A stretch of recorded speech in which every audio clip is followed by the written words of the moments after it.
Dear students, welcome to my physics class. আশা করি তোমরা সবাই ভালো আছো, ঘরে আছো, নিরাপদে আছো। করোনার এই প্রতিকূল পরিবেশে অনেকদিন যাবতই কলেজে ক্লাস সরাসরি যেটা ক্লাস এটা বন্ধ আছে, কিন্তু অনলাইন ক্লাস দীর্ঘদিন যাবতই চালু আছে। তারই অংশ হিসেবে আজকে আমি উচ্চ মাধ্যমিকের অর্থাৎ ইন্টারমিডিয়েটের ক্লাস নেব পদার্থবিজ্ঞান দ্বিতীয় পত্র। পদার্থবিজ্ঞান দ্বিতীয় পত্রের আমি পড়াবো আজকে তাপগতিবিদ্যা, অর্থাৎ পদার্থবিজ্ঞানের প্রথম চ্যাপ্টার তাপগতিবিদ্যা। এই চ্যাপ্টারের শুরুতেই তোমাদের জানতে হবে তাপ কি, তাপমাত্রা কি। এগুলো অলরেডি তোমরা 9-10 পড়ে আসো যে তাপ কি। তাপ এক প্রকার শক্তি। তাপ হলো এক প্রকার শক্তি। যদি দুইটা বস্তুকে আমরা সংস্পর্শে আনি তাহলে দেখা যায় একটা বস্তু হতে আরেকটা বস্তুতে কিছু একটা স্থানান্তর ঘটে। এই যে হলো তাপ, ঠিক আছে। আর তাপমাত্রা, তাপমাত্রা কাকে বলে? তাপমাত্রা হলো বস্তুর তাপীয় অবস্থা। তাপমাত্রা হলো বস্তুর তাপীয় অবস্থা, যা নির্ধারণ করে দুটি বস্তু যখন তাপীয় সংস্পর্শে আসবে কে তাপ দেবে কে নেবে, এটা নির্ধারণ করে তাপমাত্রা। আমি আবারও বলতেছি যে তাপমাত্রা হলো বস্তুর তাপীয় অবস্থা, অর্থাৎ দুইটা বস্তু যখন পরস্পরের সংস্পর্শে আসবে তখন কে তাপ দেবে কে নেবে তা নির্ধারণ করে তাপমাত্রা। যার তাপমাত্রা বেশি সে তাপ দেবে, আর যার তাপমাত্রা কম সে তাপ নেবে। আচ্ছা, এই যে আমরা বললাম একজন তাপ দেবে আরেকজন নেবে, কতক্ষণ এই তাপের দেওয়া নেওয়া চলতে থাকবে?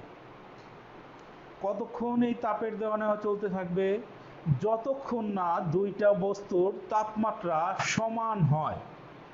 একটু খেয়াল করো সবাই, এই দুইটা বস্তুর মধ্যে তাপের আদান প্রদান ততক্ষণ চলতে থাকবে দুইটা বস্তুর মধ্যে, মানে দুইটা বস্তুর তাপমাত্রা সমান হয়। এই অবস্থাকে বলবো তাপীয় সমতা।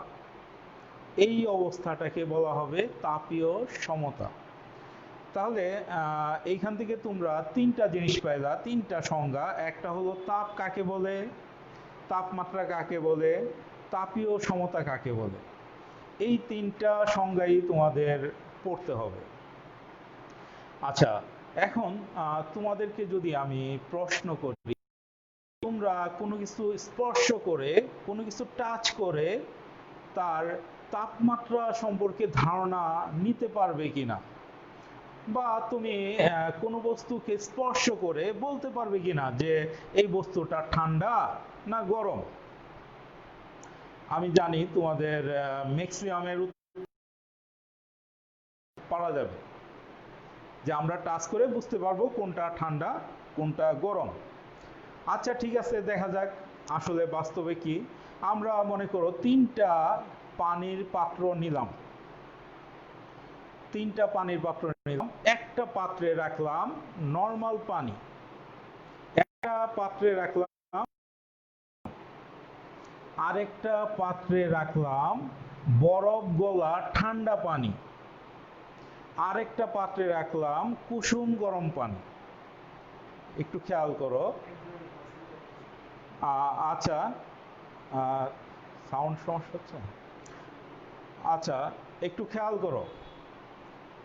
আমরা তিনটা পাত্র নিলাম, একটা পাত্রে নর্মাল পানি, আরেকটা পাত্রে ঠান্ডা পানি, আরেকটা পাত্রে কুসুম গরম পানি। তিনটা পাত্র নিলাম। কারো সাউন্ড সমস্যা হলে একটু কমেন্টসে জানাও, সাউন্ড যদি বুঝতে সমস্যা হয়। আচ্ছা, তাহলে আমরা তিনটা নিলাম, ঠিক আছে। এখন তুমি তোমার এক হাত রাখলা গরম পানিতে, যেটা কুসুম গরম, আরেক হাত রাখলা ঠান্ডা পানিতে। এক হাত রাখলা কুসুম গরম পানিতে, আরেক হাত রাখলা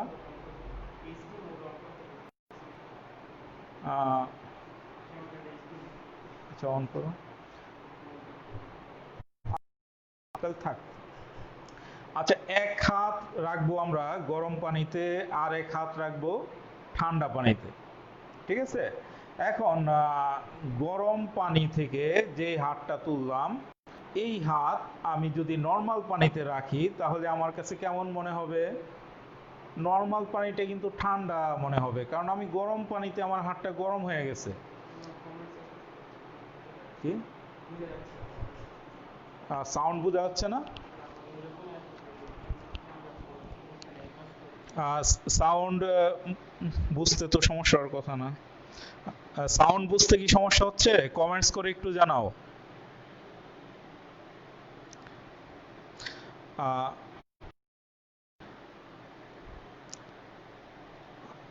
আচ্ছা, যাই হোক, যেটা বলতেছিলাম, এক হাত তুমি গরম পানি থেকে নর্মাল পানিতে ধরলা।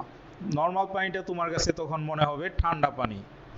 আবার ঠান্ডা পানিতে যেই হাতটা ছিল, ওই হাতটা তুলে তুমি নর্মাল পানিতে রাখো, তখন তোমার কাছে নর্মাল পানিটা মনে হবে গরম পানি, ঠিক আছে। তাহলে দেখো যে তোমার দুই হাত কিন্তু দুই রকম বলতেছে।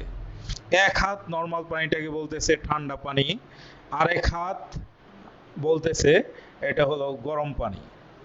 তাহলে দুই হাত দুই রকম বলতেছে, একজন বলতেছে ঠান্ডা পানি, আরেকজন বলতেছে গরম পানি। তাহলে কার কথা বিশ্বাস করবা? দুই হাতই তো তোমার নিজের, তার মানে দুইজনই কি সত্যি কথা বলতেছে।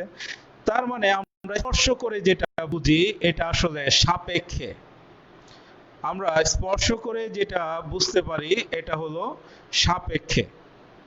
অর্থাৎ আমার কিরকম তাপমাত্রায় আছে তার সাপেক্ষে বোঝা যাবে নর্মাল, মানে যে পানিটা ধরলাম এটা কি, বা যে কোনো বস্তুকে ধরলাম ওইটার তাপমাত্রা কি। এই বস্তুটার তাপমাত্রা অ্যাকচুয়াল মানে রিয়েল তাপমাত্রা কিন্তু আমরা আইডিয়া করতে পারি না। আমার হাতের সাপেক্ষে আমরা বুঝতে পারি যে এই বস্তুর তাপমাত্রাটা কি রকম। আরেকটা এক্সাম্পল দিয়ে তোমাদেরকে বোঝানো যায়। একটা তোমার বাড়িতে একটা রুমে, একটা কক্ষে তুমি একটা লোহা রাখলা, একটা কাঠ রাখলা। তুমি যখন লোহাটাকে স্পর্শ করবে তখন ঠান্ডা লাগতেছে, আর কাঠটা হলো একটু গরম লাগতেছে ওইটার তুলনায়। এই দুইটার তাপমাত্রার পার্থক্য আছে। দুইটা যেহেতু একই রুমে আছে, কিছুক্ষণের মধ্যেই কি লোহা এবং কাঠ অবশ্যই তাপীয় সমতায় চলে আসে। যেহেতু তাপীয় সমতায় চলে আসছে, তার মানে দুইজনের তাপমাত্রা সমান। দুইজনের তাপমাত্রা সমান, কিন্তু স্পর্শ করে কিন্তু লোহাটা ঠান্ডা, কাঠটা গরম। তার মানে আমরা স্পর্শ করে আসলে বুঝতে পারি না তার কোনো বস্তুর প্রকৃত তাপমাত্রা। এজন্য কোনো বস্তুর প্রকৃত তাপমাত্রা বোঝার জন্য যন্ত্র নির্মাণের প্রয়োজন হয়েছে। এজন্যই বিজ্ঞানীরা তাপমাত্রা সঠিকভাবে নির্ণয়ের জন্য একটা যন্ত্র তৈরি করছে। এই যন্ত্রের নাম হলো থার্মোমিটার, যেটা তোমাদের কাছে সবারই পরিচিত। নর্মালি আমরা জ্বর মাপার জন্য থার্মোমিটার ব্যবহার করি, তাহলে ওইটাও এক ধরনের থার্মোমিটার, ঠিক আছে। তাহলে থার্মোমিটার কাকে বলে? একটু সবাই মনোযোগ দিয়ে খেয়াল করো। যে যন্ত্রের সাহায্যে সঠিকভাবে কোনো বস্তুর তাপমাত্রা নির্ণয় করা যায় এবং দুটি বস্তুর তাপমাত্রার পার্থক্য নির্ণয় করা যায় তাকে বলা হয় থার্মোমিটার। আবারও বলতেছি, একটু খেয়াল করো। যে যন্ত্রের সাহায্যে কোনো বস্তুর তাপমাত্রা সঠিকভাবে পরিমাপ করা যায় অথবা দুটি বস্তুর মধ্যকার তাপমাত্রার পার্থক্য নির্ণয় করা যায়, ওই যন্ত্রকে বলা হবে থার্মোমিটার। আচ্ছা, এই রিলেটেড একটা সূত্র আছে তোমাদের বইয়ে, দেখো সবাই। সবাই সবার সামনে পদার্থবিজ্ঞান দ্বিতীয় পত্র বই রাখো এবং খাতা কলম রাখো। খাতা কলম নিয়ে সবারই লিখতে হবে। একটু খেয়াল করো, তাপগতিবিদ্যার শূন্যতম সূত্র কি? সূত্রটা খুবই সহজ একটা সূত্র। তোমরা বোর্ডের দিকে তাকাও।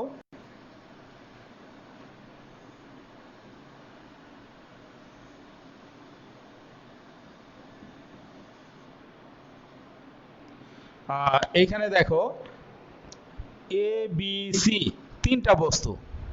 এইখানে এ ও সি যদি তাপীয় সমতায় থাকে, আবার বি ও সি যদি তাপীয় সমতায় থাকে, তাহলে আমরা বলতে পারবো এ ও বি ও তাপীয় সমতায় আছে। আবারও খেয়াল করো, এখানে এ ও সি যদি তাপীয় সমতায় থাকে, আবার বি ও সি যদি তাপীয় সমতায় থাকে, তাহলে আমরা বলতে পারবো এ ও বি ও তাপীয় সমতায় আছে। আচ্ছা, তার মানে তোমাদের বইয়ে এখন তাপগতিবিদ্যার যে শূন্যতম সূত্র, এটার সাথে একটু মিলাও। তোমাদের বইয়ে আছে দুটি বস্তু, একটু খেয়াল করো, যে দুটি বস্তু যদি তৃতীয় কোনো বস্তুর সাথে তাপীয় সাম্যাবস্থায় বা তাপীয় সমতায় থাকে, তাহলে প্রথমোক্ত দুটি বস্তু তাপীয় সাম্যাবস্থা বা তাপীয় সমতায় থাকবে।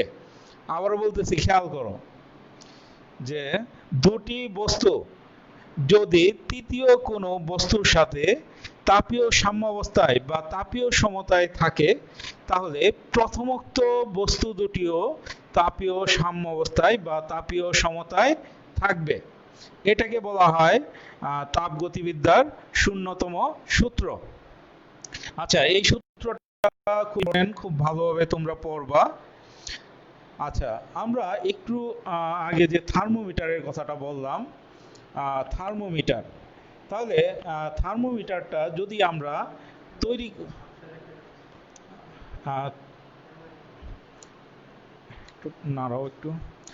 থার্মোমিটার একটু খেয়াল করো, যদি আমরা তৈরি করি তাহলে নিশ্চয়ই আমাদের পদার্থ লাগবে। তাহলে কিভাবে আমরা তৈরি করব থার্মোমিটারটা? দেখা যায় কোনো পদার্থ আছে, তাদের তাপমাত্রার পরিবর্তন করলে, একটু খেয়াল করো, কোনো পদার্থ আছে তাদের মধ্যে যদি আমরা তাপমাত্রার পরিবর্তন করি, তাহলে তাদের উষ্ণতা মিতি ধর্ম, আসলে মানে তাদের মধ্যে বিশেষ বিশেষ কিছু ধর্ম আছে। এই ধর্মগুলোর নিয়মিত পরিবর্তন ঘটে। আমি আবারও বলতেছি, কোনো পদার্থের মধ্যে যখন তুমি তাপমাত্রা চেঞ্জ করবা, তাপমাত্রা পরিবর্তন করবা, তাহলে দেখা যাবে যে ওই বস্তুটার কিছু কিছু বিশেষ ধর্ম আছে, তার নিয়মিত পরিবর্তন ঘটতেছে। ঠিক আছে? এবং এই যে ধর্মের নিয়মিত পরিবর্তন ঘটতেছে, এই ধর্মের উপর পর্যবেক্ষণ করে বা ওই ধর্ম আমরা লক্ষ্য করে এটার মাধ্যমে তাপমাত্রার চেঞ্জটা বুঝতে পারি। যেমন মনে করো আয়তন। আমরা যদি দেখি কোনো একটা বস্তুর তাপমাত্রা ধরো 2 ডিগ্রি বাড়াইলে আয়তন সামথিং বাড়ে, তাহলে অলওয়েজ 2 ডিগ্রি বাড়াইলে ওই সামথিং যে মানটা, ওই মানটাই সবসময় বাড়বে। তাহলে যখনই আমরা দেখবো আয়তনে এতটুকু গেছে, তার মানে বুঝে যাব কি তাপমাত্রার যে চেঞ্জটা এটা হলো 2 ডিগ্রি। এইভাবে, বা ধরো দৈর্ঘ্য, যে কোনো বস্তুর তাপমাত্রা যদি আমরা 1 ডিগ্রি বাড়াই, তাহলে এটার দৈর্ঘ্য মনে করো 0.001 সেন্টিমিটার বাড়ে, সাপোজ ধরলাম। ঠিক আছে? তাহলে আমরা অলওয়েজ যখন দৈর্ঘ্য পরিবর্তনটা দেখব, তখনই দৈর্ঘ্যের পরিবর্তন দেখে বুঝে যাব কি যে তাপমাত্রা এতটুকু চেঞ্জ হয়েছে। এই যে বিশেষ বিশেষ ধর্মগুলো লক্ষ্য করে আমরা তাপমাত্রার পরিবর্তন বুঝতেছি, এই বিশেষ বিশেষ ধর্মকে বলা হবে উষ্ণতামিতি ধর্ম। তাহলে এটাও সংজ্ঞা হিসেবে খুব ইম্পর্টেন্ট। তারপরে হলো উষ্ণতামিতিক পদার্থ। একটু খেয়াল করো, যে সকল পদার্থের উষ্ণতামিতি ধর্ম ব্যবহার করে, যে সকল পদার্থের উষ্ণতামিতি ধর্ম ব্যবহার করে থার্মোমিটার তৈরি করা হয়, তাদেরকে বলবো আমরা উষ্ণতামিতি পদার্থ। তাহলে এই সংজ্ঞাগুলো তোমরা পড়বা, ঠিক আছে? এই সংজ্ঞাগুলো খুবই ইম্পর্টেন্ট। তারপর তোমাদের বইয়ে তোমরা লক্ষ্য করো, দুটি স্থির বিন্দু ব্যবহার করে তাপমাত্রার স্কেল নির্ধারণ, দুটি স্থির বিন্দু নির্ধারণ করে ব্যবহার করে তাপমাত্রার স্কেল নির্ধারণ। এইখানে দুইটা স্থির বিন্দু আমরা নেব। দুইটা স্থির বিন্দুর নাম হলো, একটা ঊর্ধ্ব স্থির বিন্দু আর একটা হলো নিম্ন স্থির বিন্দু। এই দুইটা নাম মনে রাখতে হবে এবং এই দুইটার সংজ্ঞাও তোমাদের পড়তে হবে। সবাই একটু মনোযোগ দিয়ে খেয়াল করো যে নিম্ন স্থির বিন্দু এবং ঊর্ধ্ব স্থির বিন্দু, এই দুইটার সংজ্ঞা তোমাদেরকে পড়তে হবে। যেমন নিম্ন স্থির বিন্দু কাকে বলে? যে তাপমাত্রায় বরফ গলতে শুরু করে তাকে বলা হয় নিম্ন স্থির বিন্দু। যে তাপমাত্রায় বিশুদ্ধ বরফ গলতে শুরু করে তাকে বলা হয় নিম্ন স্থির বিন্দু। আর যে তাপমাত্রায় বিশুদ্ধ পানি বাষ্পে পরিণত হওয়া শুরু করে তাকে বলা হয় ঊর্ধ্ব স্থির বিন্দু। একটু খেয়াল করো, যে তাপমাত্রায় বিশুদ্ধ বরফ গলতে শুরু করে তাকে বলা হয় নিম্ন স্থির বিন্দু। আর যে তাপমাত্রায় বিশুদ্ধ পানি বাষ্পে পরিণত হওয়া শুরু করে সেই তাপমাত্রাকে বলবো আমরা ঊর্ধ্ব স্থির বিন্দু। তাহলে এই সংজ্ঞা দুইটা খুব ইম্পর্টেন্ট, তোমরা পড়তে হবে। তোমরা 9-10-এ পড়ে আসছো যে থার্মোমিটারের বিভিন্ন স্কেল আছে, Celsius scale, Fahrenheit scale, Kelvin scale, এগুলো তোমাদের খুব ভালোভাবে জানা। তারপর আমি জাস্ট একটু মনে করিয়ে দিচ্ছি। সেলসিয়াস স্কেলের নিম্ন স্থির বিন্দু কত? 0 ডিগ্রি। সেলসিয়াস স্কেলের ঊর্ধ্ব স্থির বিন্দু কত? 100 ডিগ্রি, 100 ডিগ্রি সেন্টিগ্রেড। আচ্ছা, আর ফারেনহাইট স্কেলে নিম্ন স্থির বিন্দু কত? 32 ডিগ্রি ফারেনহাইট।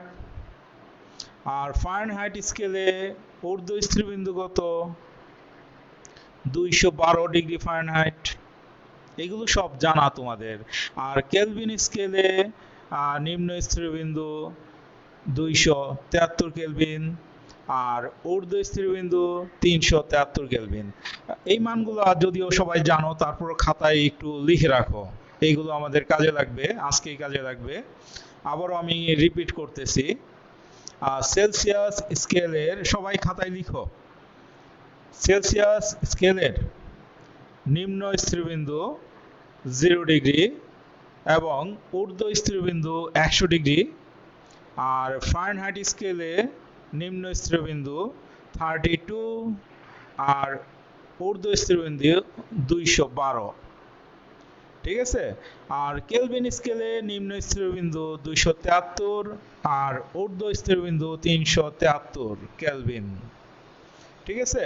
তাহলে এই মানগুলো তোমাদের মনে রাখতে হবে। আচ্ছা, তারপরে তোমরা খাতা কলম নিয়ে একটু লেখো, একটু বাংলা লিখতে হবে।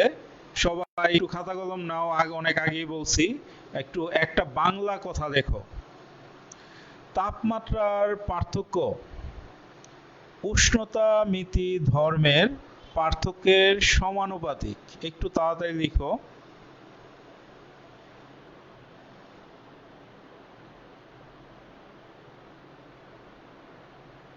তাপমাত্রার পার্থক্য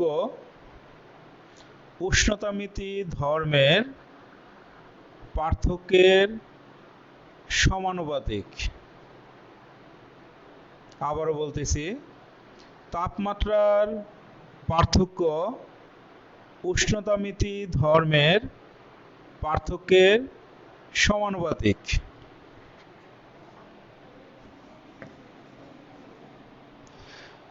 আচ্ছা, আমরা যদি তাপমাত্রা নেই থিটা, ধরে নিলাম থিটা তাপমাত্রায় উষ্ণতা মিতি ধর্ম এক্স থিটা। আবার তাপমাত্রা নিলাম থিটা আইস।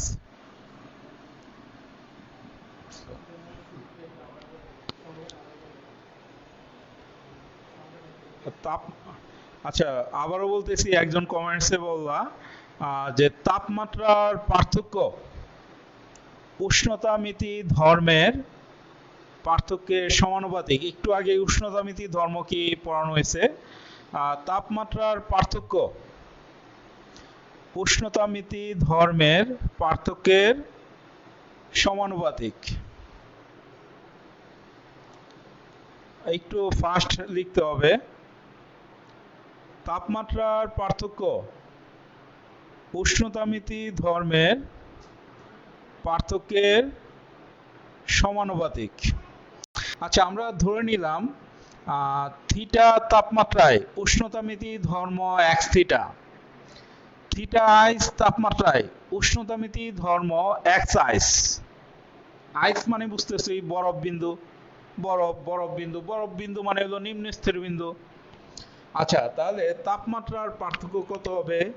তাপমাত্রার পার্থক্য হবে থিটা মাইনাস থিটা আইস সমানুপাতিক এক্স থিটা মাইনাস,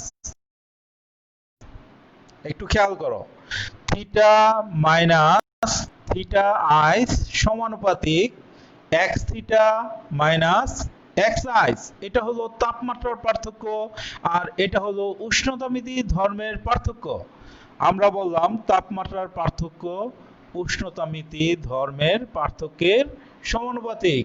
এটা অনুযায়ী আমরা এটা লিখলাম যে থিটা মাইনাস থিটা আইস হলো তাপমাত্রার পার্থক্য, আর x theta minus x ice হলো এই ধর্মের পার্থক্য। আচ্ছা, এখন আমরা এই সমানুপাতিক চিহ্ন যদি তুলতে চাই তাহলে কি করতে হবে? একটা সমানুপাতিক ধ্রুবক হিসাবে কে ব্যবহার করলাম।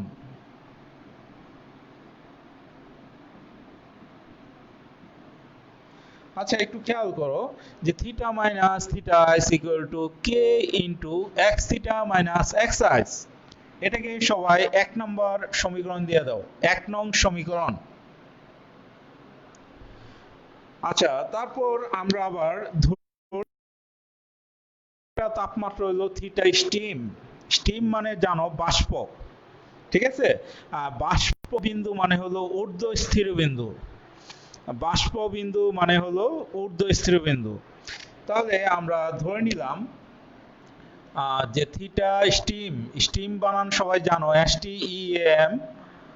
থিটা স্টিম তাপমাত্রায় উষ্ণতা মিতি ধরলাম এক্স স্টিম, এক্স দিয়া উষ্ণতা মিতি ধর্ম বোঝাবে।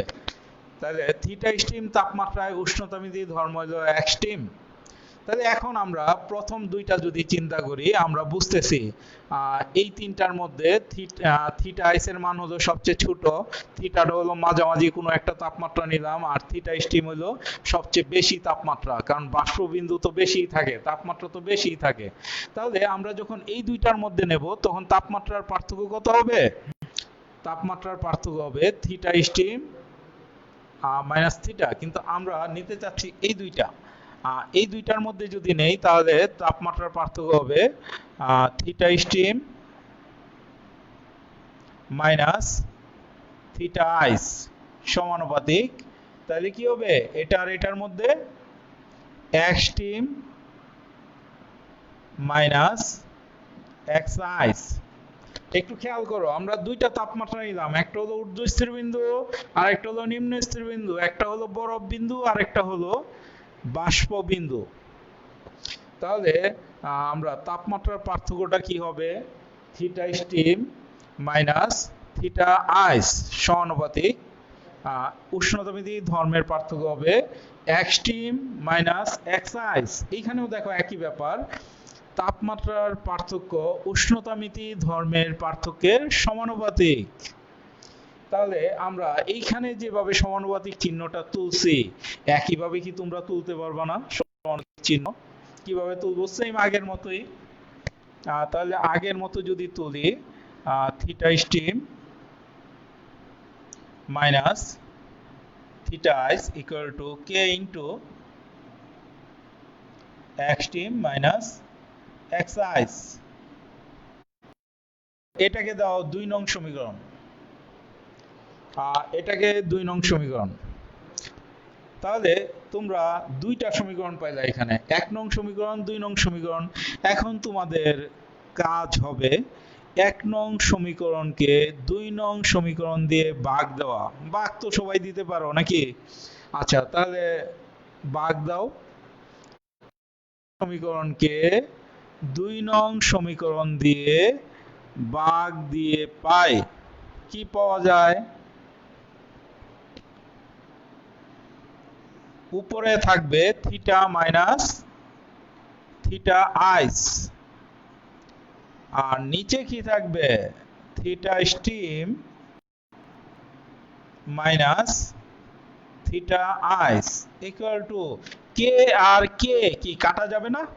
অবশ্যই কাটা যাবে, কে আর কে কাটা। উপরে থাকবে x theta minus x ice, আর নিচে থাকবে x steam minus x ice.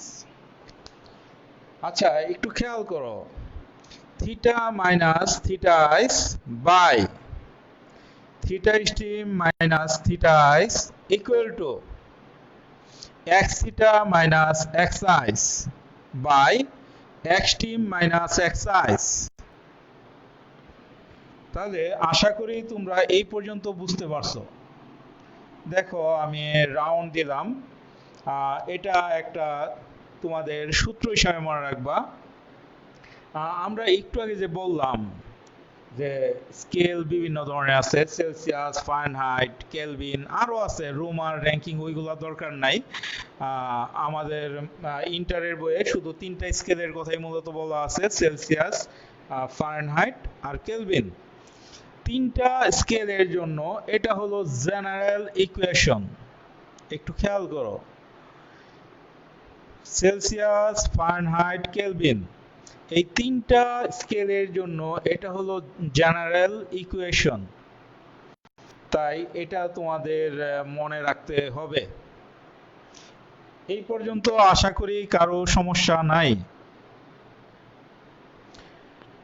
আচ্ছা, কারো সমস্যা হলে একটু ইনবক্সে করো, কমেন্টসে জানাও। লেখা বোঝা যাচ্ছে না?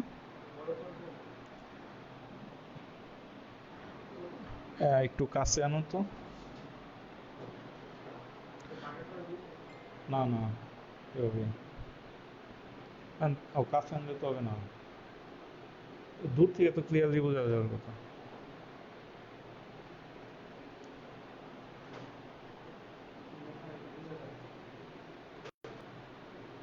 তুমি বুঝতেছো লেখা? তাহলে বুঝবে, তাহলে আর চোখের সমস্যা রাখো। আচ্ছা, দেখো থিটা মাইনাস থিটা আইস, যারা লেখা বুঝতেছো না তাদের একটু ভালোভাবে দেখার চেষ্টা করো, বা আমি যে মুখে বলতেছি ওইটা থেকে লেখো। কারণ আমার ক্যামেরায় মোটামুটি ক্লিয়ারই আছে, বোঝা যাওয়ার কথা। কেন বুঝতেছো না এটা আমি বুঝতেছি না, আমি বুঝতে পারার কথা। আচ্ছা, একটু খেয়াল করো, যারা বুঝতেছো না লেখা তারা এইখান থেকে আমার মুখের কথার উপর বেস করে বুঝে নাও। Theta minus theta ice by theta steam minus theta ice equal to, আবারও বলতেছি, উপরে হলো থিটা মাইনাস থিটা আইস, নিচে হলো theta steam minus theta ice equal to x theta minus x ice by x steam minus x ice. তাহলে এটা general equation হিসেবে মনে রাখতে হবে। উপরের গুলো মুছে দিলাম। আচ্ছা, এটা আমরা এতক্ষণ বললাম 3টা স্কেলের জন্য জেনারেল ইকুয়েশন। এখন আমরা সেলসিয়াস স্কেলের জন্য জেনারেল ইকুয়েশন বের করব। সেলসিয়াস স্কেলের জন্য জেনারেল ইকুয়েশন বের করব। একটু খেয়াল করো,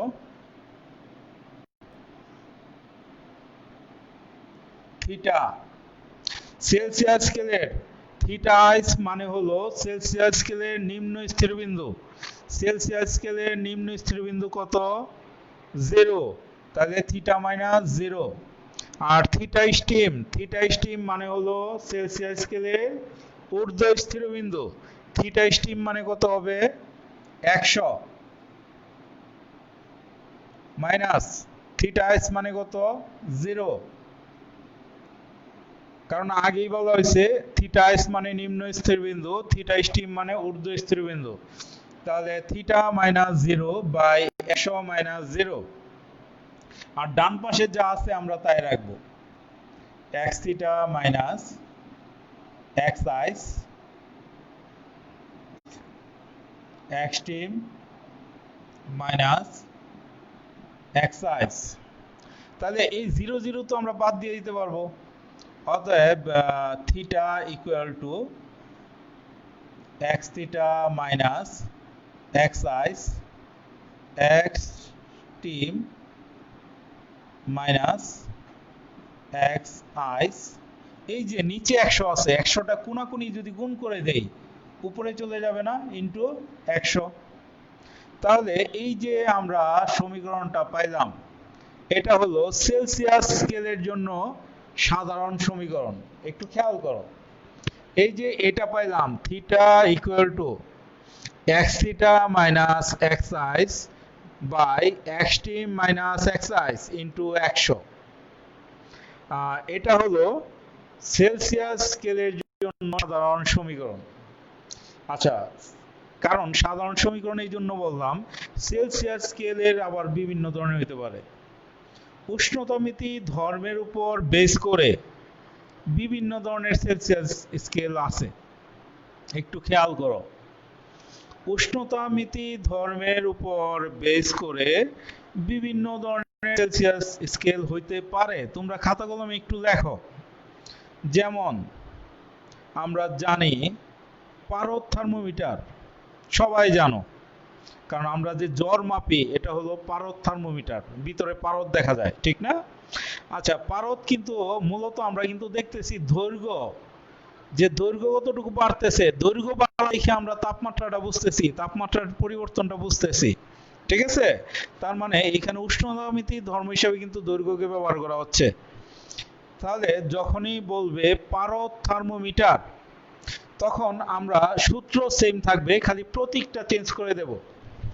যখন বলবে পারদ thermometer theta equal to x এর পরিবর্তে খালি আমরা এল দিয়ে দেব। দৈর্ঘ্য মানে কি? Length, L, small L, L theta minus L not. Are not মানে 0 যেহেতু এই জন্য 0 দিলাম, আর এটা যেহেতু স্টিম মানে 100 ডিগ্রি, তাই এটাকে আমরা এল 100 লিখতে পারবো। 100 মাইনাস এল নট ইন্টু 100। আচ্ছা, সূত্রটা একটু খেয়াল করো। যখন পারদ থার্মোমিটার হবে তখন আমরা লিখতে পারবো theta equal to L theta minus L naught by L 100 minus L naught into 100, ঠিক আছে? তাহলে এটা হলো পারদ থার্মোমিটার। এখন আরেকটা থার্মোমিটার আছে, ওইটার নাম হলো রোদ থার্মোমিটার। তাহলে রোদ থার্মোমিটারের সময় তুমি প্রতীক চেঞ্জ করে এল এর পরিবর্তে কি দিবা? রোদকে আমরা কি দিয়ে প্রকাশ করি? ক্যাপিটাল আর।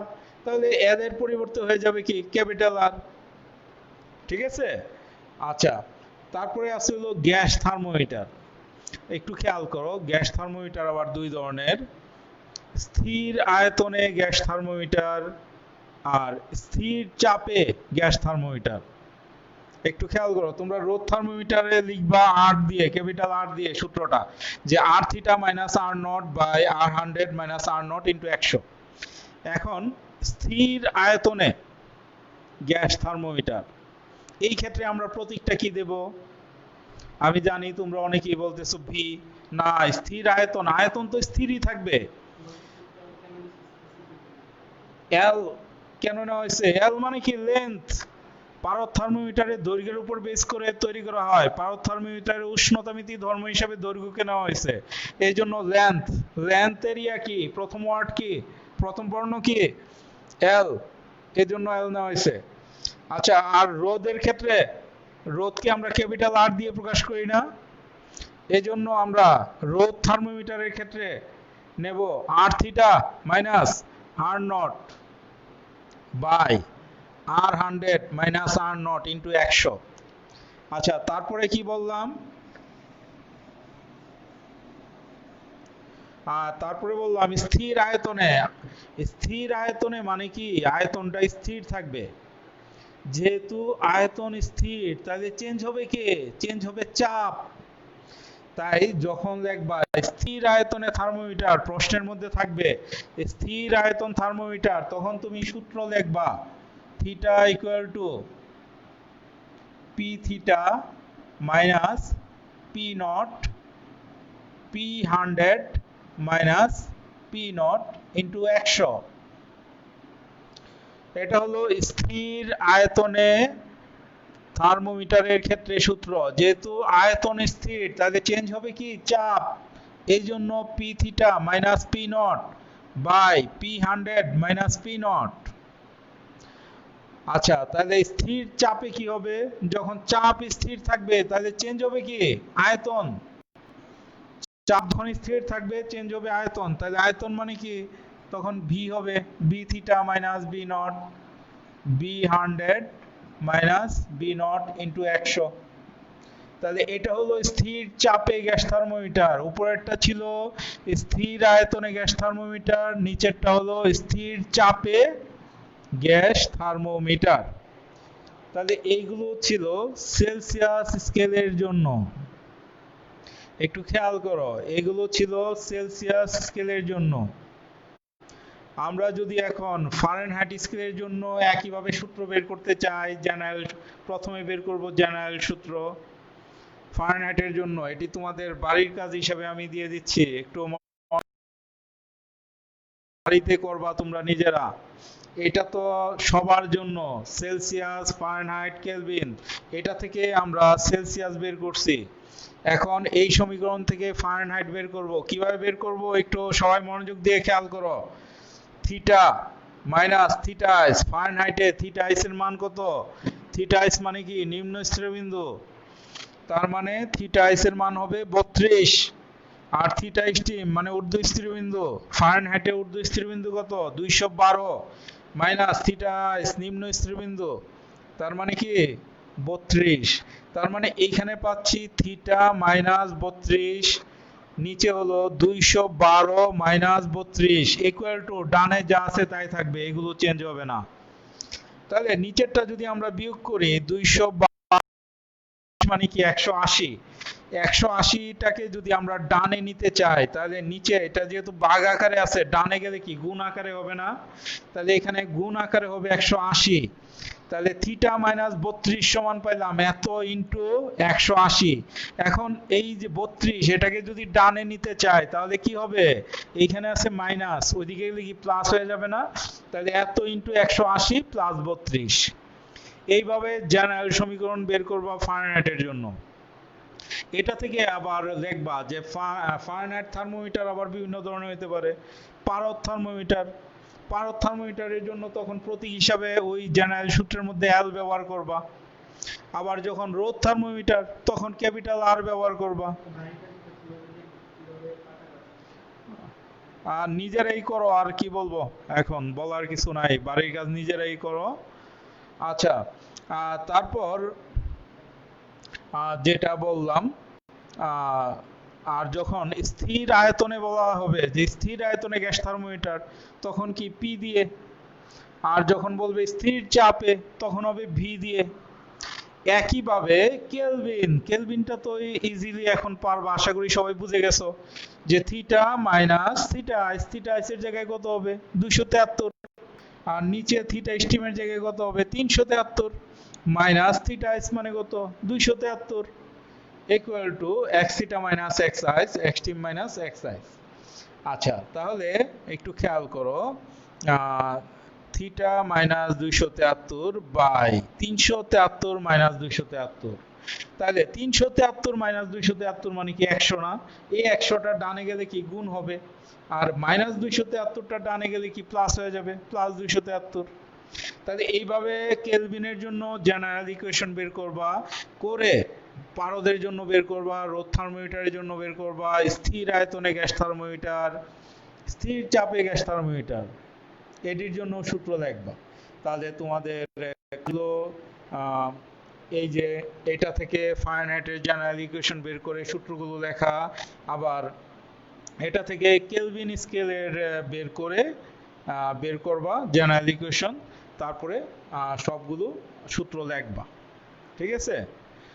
আচ্ছা, যাই হোক, আসলে সামনাসামনি ক্লাস খুব মিস করি, তোমাদের সবাইকেই খুব মিস করি, কারণ সামনাসামনি যতটা ইফেক্টিভ ক্লাস নেওয়া সম্ভব অনলাইনে আসলে এতটা সম্ভব না, কারণ লাইভে, ফেসবুক লাইভে যে এটা কমেন্টসগুলো আমি পুরোপুরি ভালোভাবে তোমাদের দেখতে পারতেছি না। সামনাসামনি হলে তোমাদের প্রশ্ন শুনতে পারি, ওই প্রশ্ন অনুযায়ী তোমাদের আনসার দিতে পারি, তোমাদের রেসপন্স দেখে বুঝতে পারি যে কতটুকু বুঝছো কতটুকু বুঝো নাই, কিন্তু অনলাইনে তো এটা হচ্ছে না। যাই হোক, আমরা যেহেতু আছি একটা মহামারীর মধ্যে, এরই মধ্যে আমরা যতটুকু পারি এভাবেই এগিয়ে যাব। যার যার জায়গা থেকে আমরা চেষ্টা করব ভালো থাকার, বাড়িতে থাকার, নিরাপদে থাকার।